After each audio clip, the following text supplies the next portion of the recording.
Section 2. The Constitution. The birth of the Constitution. The first draft of the U.S. Constitution was written in 1787, and it was fully ratified by all 13 states by 1790. The Constitution was designed to strengthen the central government, addressing the perceived weaknesses of the Articles of Confederation. Figures like Alexander Hamilton believed the Articles left the government with too little power to manage a growing nation.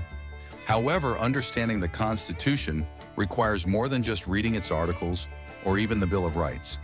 The context of the Constitution comes from the intense debates during the ratification process.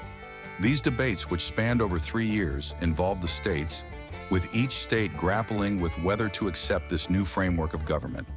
For example, why did Rhode Island resist ratification for so long, only passing the Constitution by a slim margin? Their eventual acceptance came after the federal government threatened to treat them as a foreign power. Virginians also had significant reservations about the Constitution. This raises questions that echo into modern times. If states could join the Union, why couldn't they choose to leave, as seen with the Southern secession? Why do states maintain their own constitutions and bills of rights, many of which also include the right to bear arms? Why should we care? It's easy to question the relevance of the Constitution today, especially when we acknowledge its shortcomings. As Lawrence Hunter succinctly put it, Americans tend to idolatrize the Constitution as sacred and infallible, rather than recognizing it for the stumbling trial-and-error experiment in self-government that it is, created by flawed human beings who acknowledged their frailties and never expected their experiment in constitutionalism to succeed. They were right. It has failed. The longer Americans remain in denial about this demonstrable fact and refuse to think seriously about what to do about it, the more likely this constitutional failure will result in tyranny. Lysander Spooner, a staunch critic of government overreach, argued that the Constitution either authorized the government we have today or failed to prevent it. But whether the Constitution really be one thing or another, this much is certain, that it has either authorized such a government as we have had, or has been powerless to prevent it. In either case, it is unfit to exist. Given these critiques, why should we care about the Constitution at all? The answer lies in its continued relevance. While it may not be a perfect document, it still holds sway over politicians and much of the population. In our current political landscape, the Constitution offers a potential framework to constrain government overreach. Though it may feel like choosing a lesser evil, advocating for constitutional principles could be a step toward reclaiming liberty and limiting government power. The path to change: local action. If gun owners and constitutionalists want to protect their rights, they must start at the local level. Change won't come from national politics alone. It starts with grassroots movements. Look at how progressive activists gain power. They began in community organizations, school boards, and city councils. Some, like Dianne Feinstein, Nancy Pelosi, and Alexandria Ocasio-Cortez, began their careers at the local level before rising to national prominence. A modern example of local action comes from Lucas Botkin and T-Rex Arms. They decided to test how difficult it was to influence local laws, specifically overturning an old Tennessee tax on ammunition. Their journey, documented in a YouTube video, shows that grassroots efforts can make a tangible difference. While the cliché "change it from the inside" argument may seem tired, it is often a necessary first step. As Frederick Douglass famously alluded to, the scale of options for change ranges from the ballot box to the cartridge box. Unless one is prepared to resort to armed resistance, the Constitution remains a vital tool in the fight for liberty. The reality check. It's easy to talk about rebellion and resisting tyranny, but the reality is that most people are not ready for that level of confrontation. The once widespread talk of boogaloo or civil unrest often proves to be just that: talk. The fact that large-scale armed resistance hasn't occurred shows that, for most, the ballot box is still the preferred option. Therefore, as much as we might criticize it, the Constitution remains an essential part of our current strategy to protect our rights and limit government power. The Bill of Rights. Federalists versus Anti-Federalists. Patrick Henry, a staunch anti-federalist, opposed the Constitution because he believed it gave too much power to the central government at the expense of the states. His concerns were echoed by many anti-federalists, who feared that a powerful federal government would erode the rights of the people and the sovereignty of the states.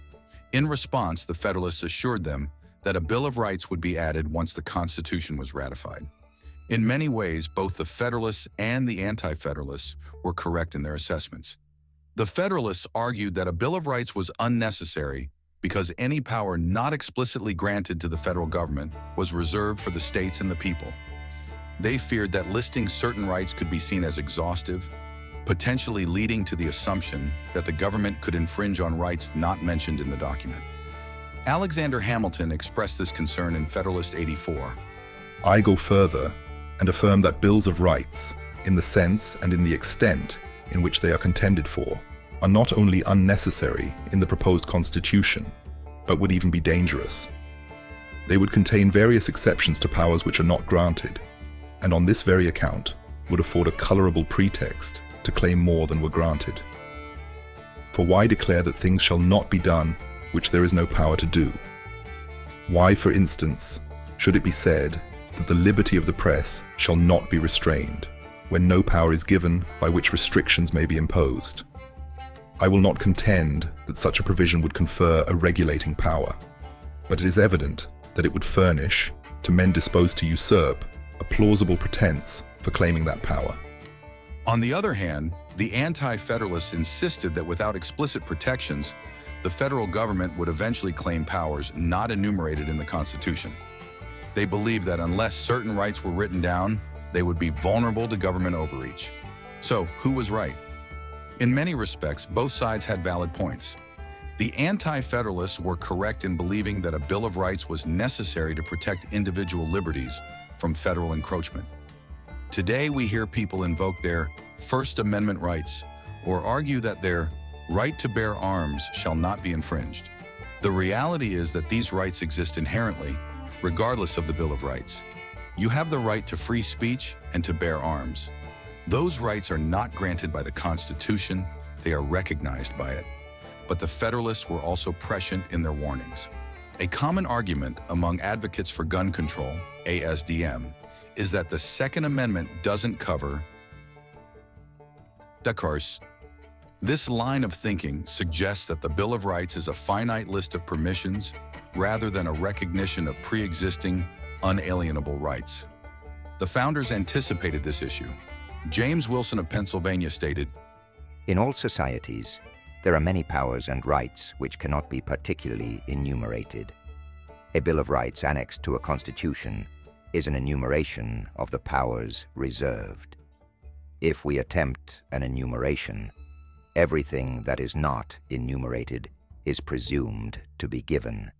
The consequence is that an imperfect enumeration would throw all implied power into the scale of the government, and the rights of the people would be rendered incomplete." James Iredell of North Carolina echoed this concern. But when it is evident that the exercise of any power not given up would be a usurpation, it would be not only useless but dangerous to enumerate a number of rights which are not intended to be given up, because it would be implying in the strongest manner that every right not included in the exception might be impaired by the government without usurpation, and it would be impossible to enumerate everyone. Let anyone make what collection of rights he pleases. I will immediately mention 20 or 30 more rights not contained in it. Even Thomas Jefferson, a staunch supporter of individual rights, acknowledged the risk. My own opinion has always been in favor of a Bill of Right, provided it be so framed as not to imply powers not meant to be included in the enumeration. The Ninth Amendment, the forgotten safeguard. This is a good moment to highlight the often overlooked Ninth Amendment, which was designed to prevent the very dangers the Federalists feared. The enumeration in the Constitution of certain rights shall not be construed to deny or disparage others retained by the people. The Ninth Amendment serves as a critical reminder that the rights listed in the Bill of Rights are not exhaustive, and that the people retain all other rights not explicitly mentioned. This safeguard was intended to ensure that the government could not claim powers simply because a specific right was not listed. Ratification, the federal versus national debate. Thomas Jefferson emphasized the importance of interpreting the Constitution within the context of its ratification debates. He warned against trying to extract unintended meanings from the text and instead urged adherence to the spirit in which the document was passed. On every occasion of constitutional interpretation, let us carry ourselves back to the time when the Constitution was adopted, recollect the spirit manifested in the debates, and instead of trying to force what meaning may be squeezed out of the text or invented against it, instead let us conform to the probable one in which it was passed. The ratification debates of the Constitution reveal a crucial fact. The states intended to retain more power than they granted to the federal government. James Madison in Federalist 39 sought to reassure the people that the states would remain independent entities, composing the distinct and independent states to which they respectively belong. It is to be the assent and ratification of the several states derived from the supreme authority in each state, the authority of the people themselves. The act, therefore, establishing the Constitution will not be a national but a federal act. Each state, in ratifying the Constitution, is considered as a sovereign body, independent of all others and only to be bound by its own voluntary act. In this relation, then, the new Constitution will, if established, be a federal and not a national constitution. The states saw themselves as independent entities, a notion reinforced by their own constitutions and the fact that the British acknowledged them as independent through 13 separate peace treaties in 1783. This understanding was also evident in the Declaration of Independence, which asserted the sovereignty of each colony. These united colonies are, and of right ought to be free and independent states, and that as free and independent states, they have full power to levy war, conclude peace, contract alliances, establish commerce, and to do all other acts and things which independent states may of right do. The Bill of Rights further supports this perspective, as it was primarily intended to limit the federal government, not the states. The preamble to the Bill of Rights does not suggest that these amendments were meant to impose restrictions on individual states. It states, "The conventions of a number of the states, having at the time of their adopting the Constitution, expressed a desire, in order to prevent misconstruction or abuse of its powers, that further declaratory and restrictive clauses should be added, and as extending the ground of public confidence in the government will best ensure the beneficent ends of its institution." the scope of the Bill of Rights, federal limitations, not state restrictions. The intent to limit the federal government, rather than the states, was confirmed in early case law. Chief Justice John Marshall, in the landmark 1833 decision, Barron v. Baltimore, made it clear that the Constitution was designed to restrict the federal government, not the state governments. The Constitution was ordained and established by the people of the United States for themselves, for their own government, and not for the government of the individual states. Each state established a constitution for itself, and in that constitution provided such limitations and restrictions on the powers of its particular government as its judgment dictated. If these propositions be correct, the Fifth Amendment must be understood as restraining the power of the general government, not as applicable to the states. Marshall's ruling emphasized that each state retained the authority to limit or expand its own government's power as it saw fit. The people of each state had the exclusive right to determine how their government would operate, and the federal government could not interfere unless there was a shared national interest. This distinction between state and federal powers remains a crucial aspect of the American constitutional system. It underscores the original intent behind the ratification of the Constitution, to create a federal union where states would retain their sovereignty while granting limited powers to a central government. Incorporation and federal control. Thomas Jefferson famously remarked, "The Constitution of most of our states, and of the United States, assert that all power is inherent in the people, that they may exercise it by themselves, that it is their right and duty to be at all times armed." Unfortunately, When it comes to gun rights, the topic of incorporation is rarely discussed. Many gun rights groups focus on the federal government, or more accurately, the national government, to intervene in state legislatures. It's understandable, as gun owners in states with restrictive laws have often found success by appealing to the Supreme Court. However, it's essential to consider the cost of these successes. The 14th Amendment, the origins of incorporation. One of the most common arguments you'll hear is that the 14th Amendment incorporates the Bill of Rights and applies it to the states. But before we answer whether the 14th Amendment actually incorporates the Bill of Rights, we need to understand the amendment's origins. The 14th Amendment arose from post-Civil War America. Tom DiLorenzo explains, when a fair vote was taken on it in 1865, in the aftermath of the War for Southern Independence, it was rejected by the Southern states and all the border states. Failing to secure the necessary 3/4 of the states, the Republican Party, which controlled Congress, passed the Reconstruction Act of 1867, which placed the entire South under military rule.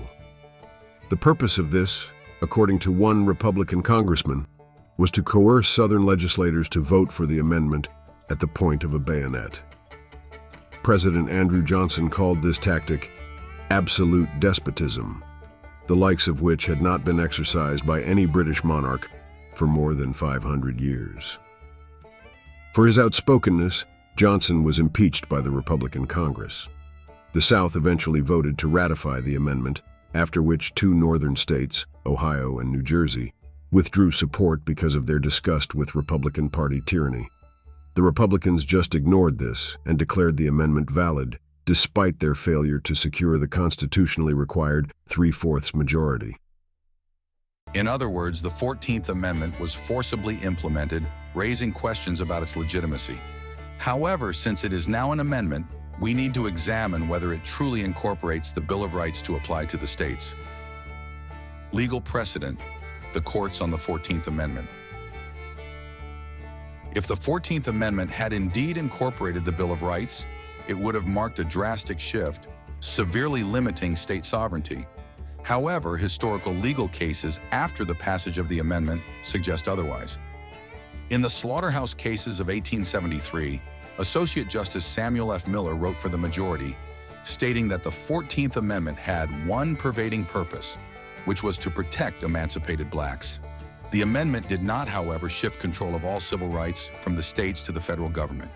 This sentiment was echoed in United States v. Cruikshank, 1875, where Chief Justice Waite ruled, The right there specified is that of bearing arms for a lawful purpose. This is not a right granted by the Constitution, neither is it in any manner dependent upon that instrument for its existence. The Second Amendment declares that it shall not be infringed. But this, as has been seen, means no more than that it shall not be infringed by Congress. This is one of the amendments that has no other effect than to restrict the powers of the national government. Similarly, in Prudential and Zimmernas Cohen v. Cheek, 1922, the court ruled that the federal Constitution imposed no restrictions on the states concerning freedom of speech or other rights. However, starting with Gitlow v. New York, 1925, and Fisk v. Kansas, 1927, the courts began to suggest that certain aspects of the federal Constitution could apply to the states. This trend gained traction in the 1940s with cases like National Labor Relations Board v. Virginia Electric and Power. Yet these cases did not outright declare that the entire Bill of Rights was incorporated. In Adamson v. California, 1947, Justice Frankfurter clarified in his concurrence, Between the incorporation of the 14th Amendment into the Constitution and the beginning of the present membership of the Court, a period of 70 years, the scope of that amendment was passed upon by 43 judges. Of all these judges, only one ever indicated the belief that the 14th Amendment was a shorthand summary of the first 8 amendments. The overwhelming historical evidence demonstrates conclusively that the congressmen and state legislators who wrote, debated, and ratified the 14th Amendment did not think they were incorporating the Bill of Rights. By 1968, in Duncan v. Louisiana, Justice Harlan similarly emphasized, Every member of the court for at least the last 135 years has agreed that our founders did not consider the requirements of the Bill of Rights so fundamental that they should operate directly against the states.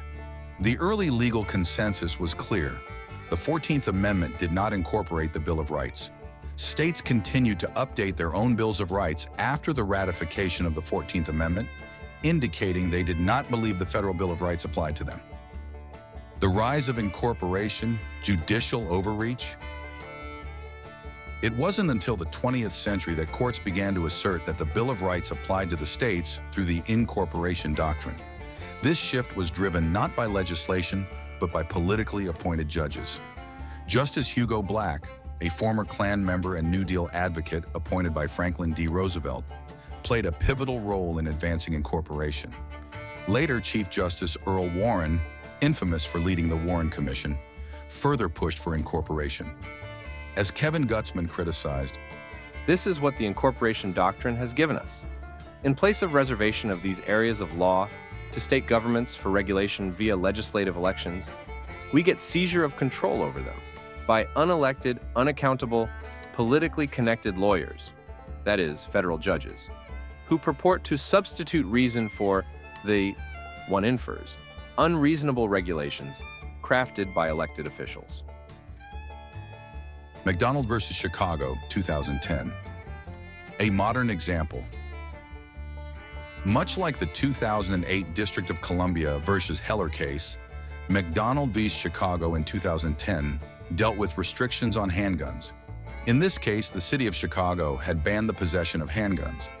Otis McDonald sued the city and initially lost in district court, which ruled that Heller did not address whether the Second Amendment applied to the states. However, when the case reached the Supreme Court, McDonald won. The ruling affirmed that the Second Amendment was incorporated and thus applied to the states. Yet, as discussed earlier, incorporating the Bill of Rights was never the intention of the 14th Amendment. Lou Rockwell summarized this point well. The purpose of the Bill of Rights was to state very clearly and plainly what the federal government may not do. The Bill of Rights did not provide a mandate for what the federal government may do. A reading that says the 14th Amendment magically transforms the whole Bill of Rights to mean the exact opposite of its original intent is pure fantasy. The Supremacy Clause, federal authority versus state sovereignty. Whenever the topic of the Bill of Rights not applying to the states comes up, someone inevitably mentions the Supremacy Clause. So what does the Supremacy Clause actually say? This Constitution, and the laws of the United States, which shall be made in pursuance thereof, and all treaties made, or which shall be made under the authority of the United States, shall be the supreme law of the land, and the judges in every state shall be bound thereby, anything in the Constitution or laws of any state to the contrary notwithstanding. Article 6, Clause 2. The key phrase here is "in pursuance thereof." As Michael Meharry explains, the federal government can only assert supremacy when it takes an action in pursuance of the Constitution. In other words, when it exercises a constitutionally delegated power. And since the Constitution delegates very few powers to the general government, it isn't supreme very often. James Madison reinforced this in Federalist 45. The powers delegated by the proposed Constitution to the federal government are few and defined. Those which are to remain in the state governments are numerous and indefinite. The powers reserved to the several states will extend to all the objects which, in the ordinary course of affairs, concern the lives, liberties, and properties of the people, and the internal order, improvement, and prosperity of the state. Alexander Hamilton in Federalist 33 added, It will not follow from this doctrine that acts of the large society which are not pursuant to its constitutional powers will become the supreme law of the land. These will be merely acts of usurpation and will deserve to be treated as such. Finally, James Madison reaffirmed state sovereignty in the Virginia Resolutions.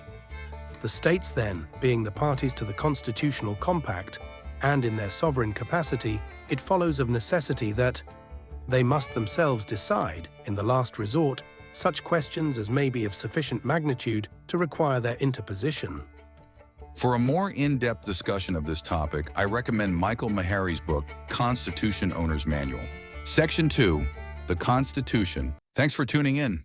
Next time, we'll dive into the historical and legal foundations of the Second Amendment. The first draft of the U.S. Constitution was written in 1787. Famous defense was fully ratified by all 13 states by interpretive methods like textualism and originalism. The Constitution was designed to break down the Supreme Court's landmark addressing the perceived weaknesses of the Articles of Confederation. Join us as we uncover figures like Alexander Hamilton believed the Articles left the government with too little power to manage a growing nation. See you then.